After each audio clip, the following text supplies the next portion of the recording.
Alright, I had a big chunk of pine from a tree that blew down in our yard with a big windstorm earlier this summer. I'd worked on it for a while. I like turning things a little greener because it's a lot easier to work with. Unfortunately, things do crack if you do that, so you kind of have to pick your poison. But anyway, I used to have a small Wen lathe, and this big heavy log, which was still pretty wet, I want to say it was 40-50 pounds, absolutely destroyed my lathe, burned out the motor, and I even broke the tool rest because of the weight swinging around, and I was working way out on the end of it. I now have a Laguna 1836, which was a huge step up. You know, you got this variable speed controller, and just the sheer weight of it. You know, each of the legs weighs like 80 pounds. Here's this beauty in my horrifically dirty shop, but you know what? It's where I have fun. It's a great machine. It's made it possible to turn things like this without even blinking. The machine doesn't even wiggle with this guy on it, and it can do much bigger, so I'm excited to see what this machine can handle.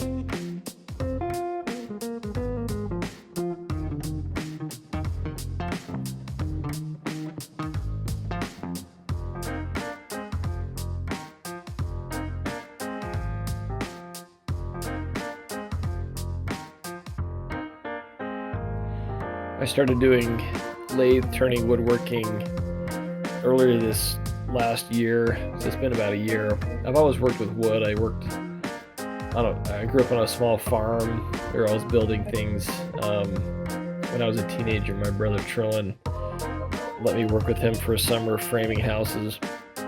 So I've always enjoyed it, and it's been really fun to get into this. My nephew Hiram talked me into buying the smaller lathe, and that's what got things going here. I learned a really important lesson right here, and that's the chuck can only handle so much weight. That thing popped off in like 2 seconds. Like I said, I'm pretty new to this, so you gotta learn one way or the other. I'm kind of self-taught, YouTube University, and my own experience. So I went with a faceplate on this. Much more stable.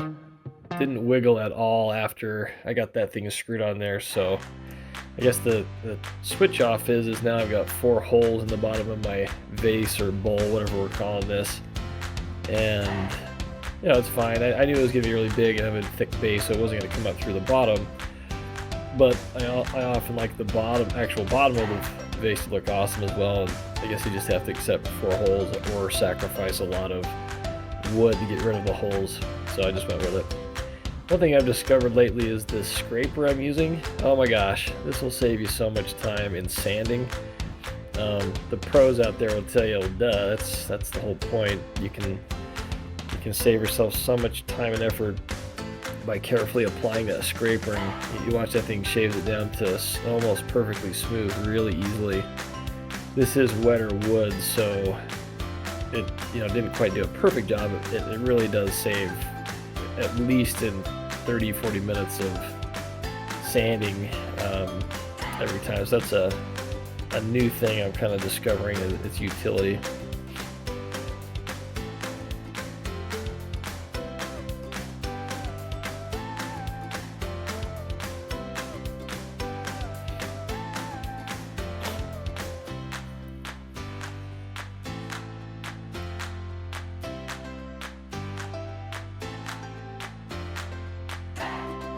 These curved tool rests I'm using, I bought, it's a third party, I forget the name of the company, but you can get them on Amazon. They extend much further from the tool rest base than what comes with the kit with the Laguna and most others, and it helps you get much further into the bowl safely, so you're not extending the tip of your gouge is too far away from your bowl rest, which is quite dangerous if you're familiar with that.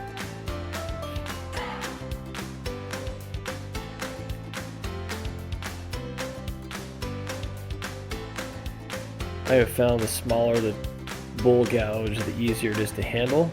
This is the smallest you can get that's not made for the small pens. I'm also discovering carbide tips. This is a curved one made for hollowing out bowls. These are awesome. They're really finicky though. The carbide tips, you gotta come in real slow. They tend to catch really easily, but boy, they're helpful when you can't get quite the angle on your bowl gouge. This is I believe it's called a Forstner bit. You just mount it on the tailstock, and a spinning lathe does the rest.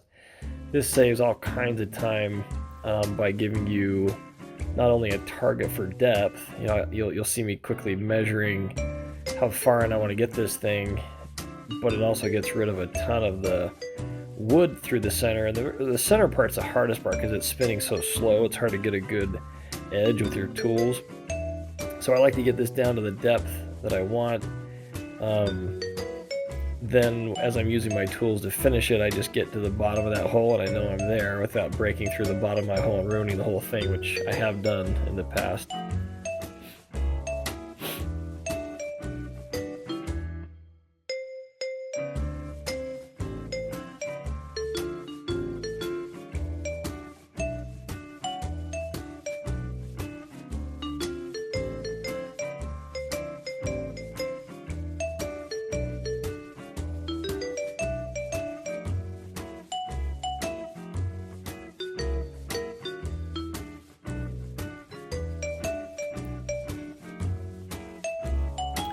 My only complaint with the Laguna tool rest is you'll notice it's set off to the side on the left-hand side there, away from the base of the tool rest, which means when you're trying to get way in there, you can't quite get the angle. You gotta really wrestle the thing to get the perfect angle. I wish it was set dead center, so I wouldn't be fighting it as much, but there are reasons for that when you're on the other side of the bowl, so it's a necessary evil.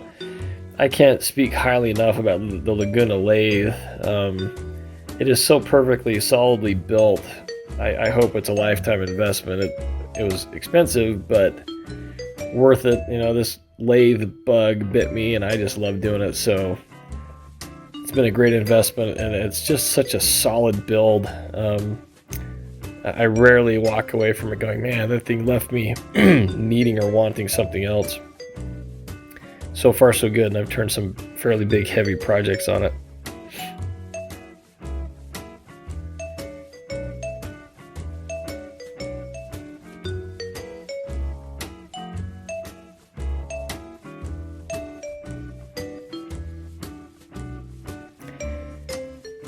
One of the biggest reasons for me starting this YouTube channel was to try to generate support and awareness of these child trafficking issues that are happening around the world. It's the most horrific type of crime I've ever seen, and I thought, you know, if I can make some things, sell them for fundraisers, and then use my videos to create awareness, I'd do it. So I've given it a go. And it's taken a long time, about a year, to get some traction, but lately things have taken off, and subscriptions and viewership have really, you know, dramatically skyrocketed, at least for my small little offering. My office is a mess here, my wood shop, but I enjoy it. So this is a picture of the vine I'm about to use. The whole point of this project was I had this huge vine from a windstorm, the same windstorm that knocked this tree down, and it ended up in my yard from my neighbor's yard, and I used part of it on a different bowl. It's just a straight resin and vine, which looks pretty awesome, I thought, and I saved the rest of it for another project down the road, and this thing popped into my brain. I thought, let's try this. I went with the pine, knowing it didn't have a really beautiful grain, but it was easier to work with, and I had it. I didn't have to buy it, and I thought, let's test out this idea, see if it's worth it. It turned out awesome, and I regret not using something that had a more interesting grain or a more solid type wood, but you live and learn. So I'm planning out a spiral cut here. I used the rope to kind of get an idea, and then I realized duct tape was exactly the width I wanted for a groove to put the vine in. So once I got the rope on there, I covered the duct tape, then I used the duct tape to measure against the vine to make sure I had enough to work with, and I had plenty.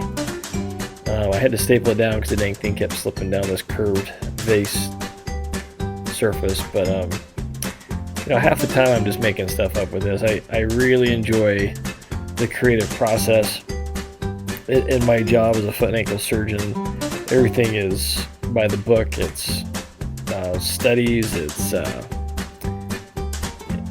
you know, it's evidence-based medicine all day long, and sometimes it's so structured your creative side just wants to jump off a cliff. So when I have a chance to work out in the shop and make a huge mess and just make things up, I absolutely love it.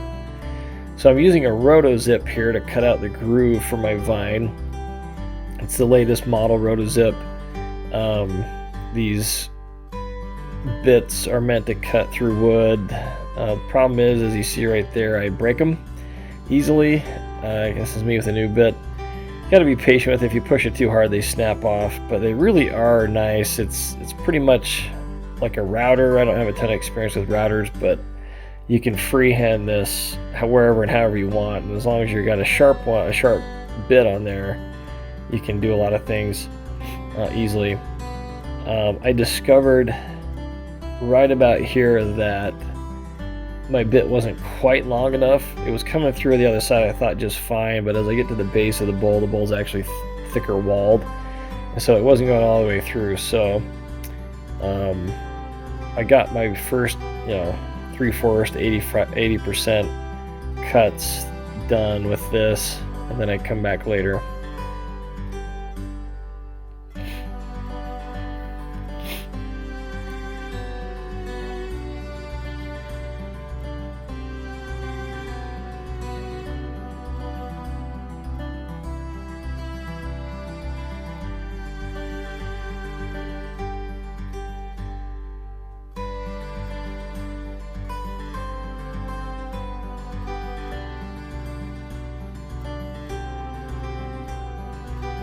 About halfway through this project, one of my long-standing employees, Mindy Lowham, she told us her husband had gotten the COVID virus and wasn't doing well, and unfortunately he did pass away. And I was about halfway through this project, and I thought, you know, maybe we can use this one to raise some money to help with the loss of income and funeral expenses and that. You'll see in the description of this video, there's a Venmo account for Mindy Lowham, as well as the eBay auction for this item. Hope to raise as much money as possible to help support her in this incredibly difficult time. I've met Jim a number of times, and he's such a great guy. I can't imagine what she's going through. So we thought, you know what, let's do something, a little bit something to help. Right here I broke the tip off that bowl as it comes around. Like I said, the wood's pretty cheap. The Laguna does not come with a way to lock the spindle from turning real well. That red button right there, you can push it and it'll lock, but you have to keep the button pushed down. So I use those big old clamps on either side of it. They work just fine, and they're just loose enough that as you're working your way around a project, sanding or whatnot, you can, you know, it's stable enough it doesn't wiggle. You'll watch this thing, I got 2 clamps on there right now, and it doesn't go very far. This tool is an oscillating saw. I have to laugh because in my real job, we use these to cut off casts, fiberglass and plaster casts. Same idea, it just shakes back and forth.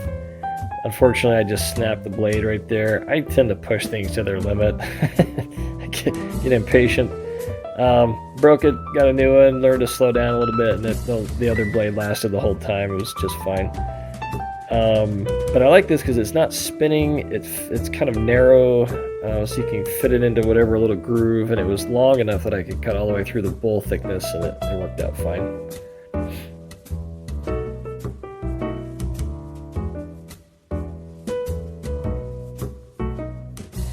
There's a number of these on the market. It's just an oscillating saw.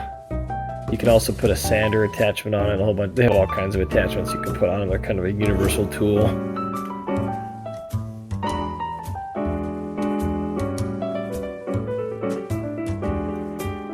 At this stage, the whole thing started to get really unstable because of the spiral form was really weak, but it held. Halfway through, I expected I was going to snap this thing off on accident, but I left those walls really thick on purpose, not only to accommodate how big this vine was, but just to make sure it stayed strong. This last little bit, I break the tip off again, so you'll see me zip through here and fix the tip of that bowl that came off, but it worked out fine. I'm just using wood glue. Some people recommend super glue, different things. Doesn't really matter as long as it holds, and this held together really well, and once you sand it down, you can't really see it. So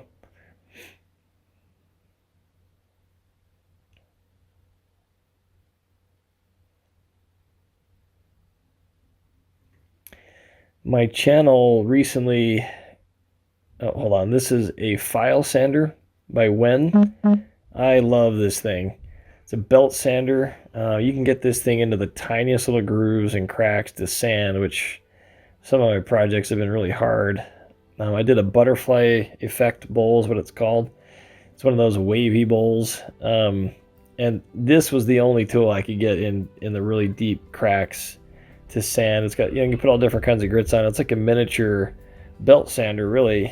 And it doesn't do a great job down to the very fine level of sanding, but it gets you close. And it gets you close enough that it saves you so much time if you end up having to hand sand it.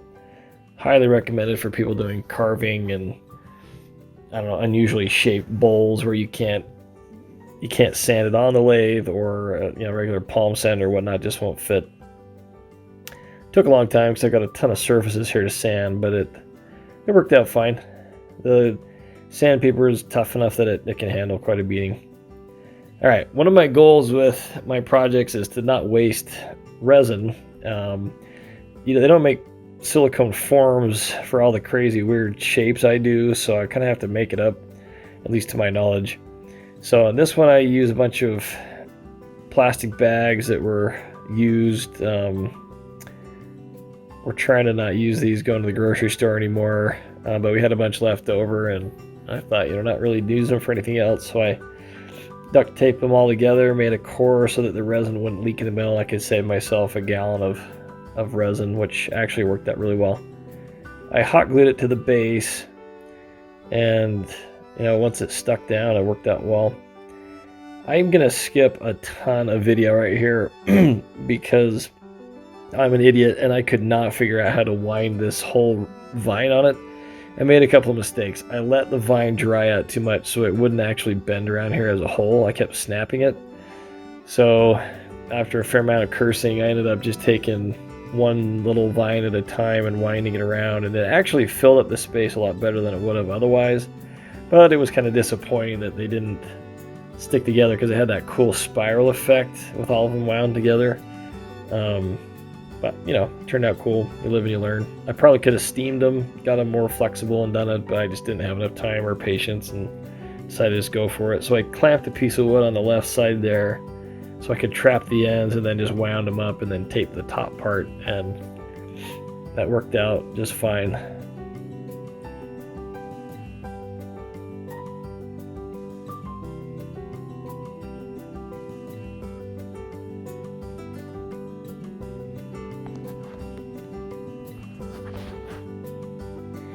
I used some saran wrap to keep it all put together. I left the chuck on the base for a reason, and I duct taped the crap out of it trying to keep the resin from going down there, but as you'll see later, I totally failed. The reason I left the chuck on is with projects like this, if you don't get the chuck back on exactly how you had it before, if it's off just a couple of millimeters the other end of the bowl, you end up losing an inch or more sometimes, or quarter inch.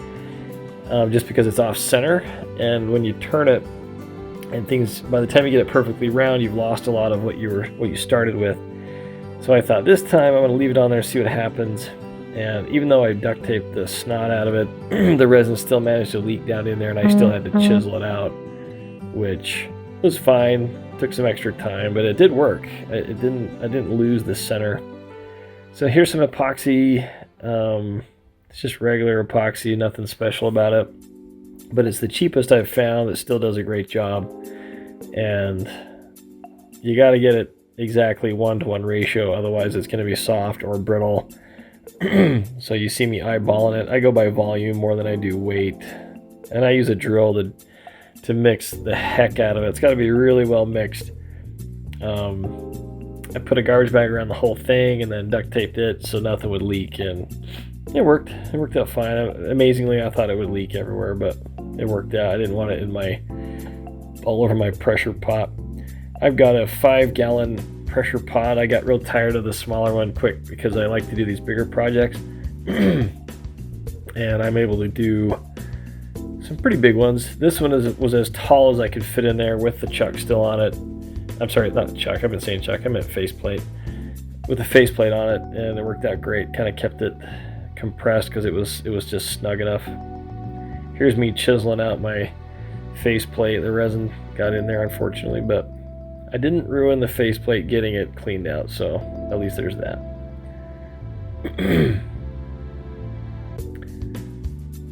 The saran wrap, of course, melts to the resin because it's so dang hot when it forms, when it sets up. So you end up having to chisel it off there or turn it off, and it's fine. It came off quite easily. It is a mess, though. I'm sure somebody out there has a much better way of creating forms for these big resin projects, but there's no point in making a custom silicone mold or whatever for something I'm only doing once, and that is at least a very unique shape. So trying to use stuff and not make too big of a mess or create too much waste. So far this is what I've come up with, so if you got a better idea, I'd love your comments. I'm a pretty new guy to this, and I have a lot to learn, so if you're seeing something I'm doing that makes no sense, let me know. I'm not too proud to admit I don't know what the heck I'm doing.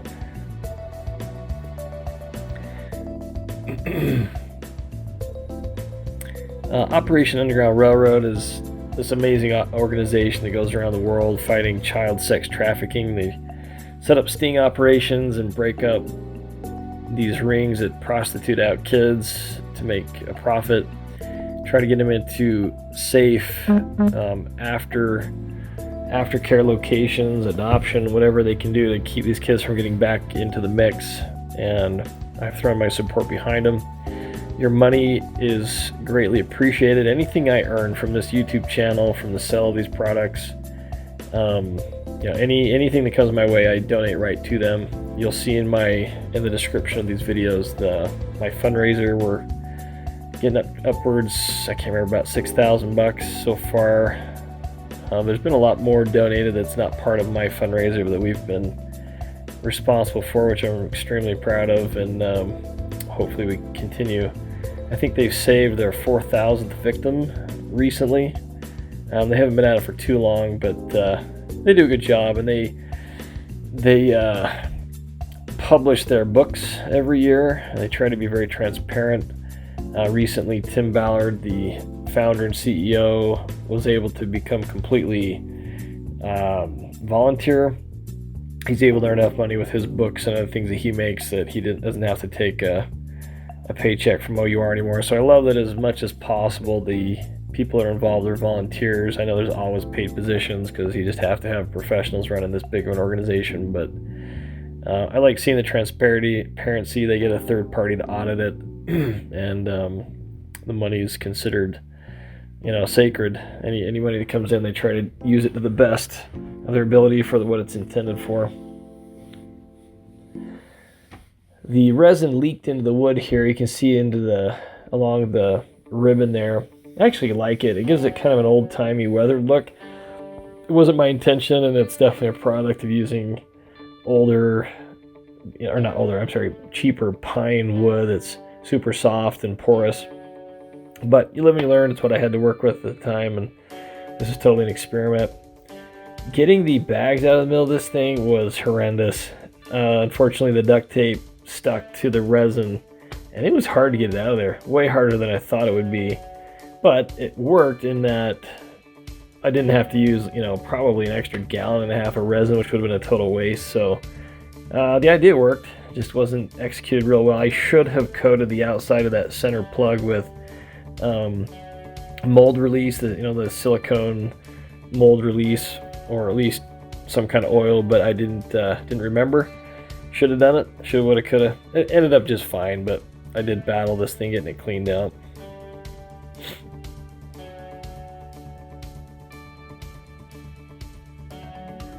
I was gonna say a minute ago that this channel finally crossed the border where I can get it monetized, and so every view, minutes, every watch minute is rewarded with some kind of advertising money, which is awesome. Everything I earn is donated to Operation Underground Railroad. We've also been authorized now to have paid memberships, and I've been doing it for a year now. I really enjoy this, so I imagine I'm going to continue making bowls and different products. So if you do sign up and sign up for the monthly subscription, you do get a discount on any products you see made. But more importantly, the money goes from the subscription goes right to Operation Underground Railroad, and it's just a couple bucks a month. We can get a bunch of people doing this. We can raise a lot of money, and keep an eye on my fundraiser. You'll see it continually growing as I submit donations, and I don't keep a penny. I donate all the cost and the time. For me, this is therapy. This is really enjoyable. But the cost of the equipment and resin and all that, I do not deduct from donations. Everything I get goes right to them. I've been fortunate to have a great job as a foot and ankle surgeon, and doing this stuff helps me sleep. It's good, good stuff. I should probably hire a janitor to help clean up after myself. I go from a sterile operating room to crazy dirty in my wood shop, and it's not bad for the soul. Here's a brand I had made for my projects. It used to be electric and I ruined it, so now I just heat it up with a blowtorch and it works out just fine. I like using teak oil for my projects. A couple of coats of this, it usually ends up really shiny and well preserved. The oil seeps right into the wood deeply, and I've noticed that if I can get a lot of thick layers in there, if it hasn't cured properly or long enough, keeps it from cracking and stops the cracking process to some degree. And it works well when you've got resin and wood interfaces. Makes the resin really pop, and it looks great. So a lot of things I could have done different on this one, but a good place to start. Here's a mystery I want someone out there to solve for me. You'll notice that top ring is frosty. Every dang time I do a big project that requires several pours because it settles as you put it in the pressure pot, the second pour turns out frosty every time. I don't know why. I do exactly the same thing with each time I mix the resin. I'm using the same resin, same temperature. Nothing changes except it's the second pour. And it's been through the pressure pot. So I'm thinking there's something going on there that makes it frosty. One person suggested that maybe it's the, what do you call it? The moisture that's being squeezed, pressurized out of the wood, and it's collecting, and there's too much moisture for the resin. That's the only thing I can think of that would change. But if you've got a reason or an explanation to why I'm getting that frosty look, let me know. I wish it hadn't happened on this one, but I did my best and it still happened. So kind of turned out cool, interesting look. You live and you learn, but there you have it.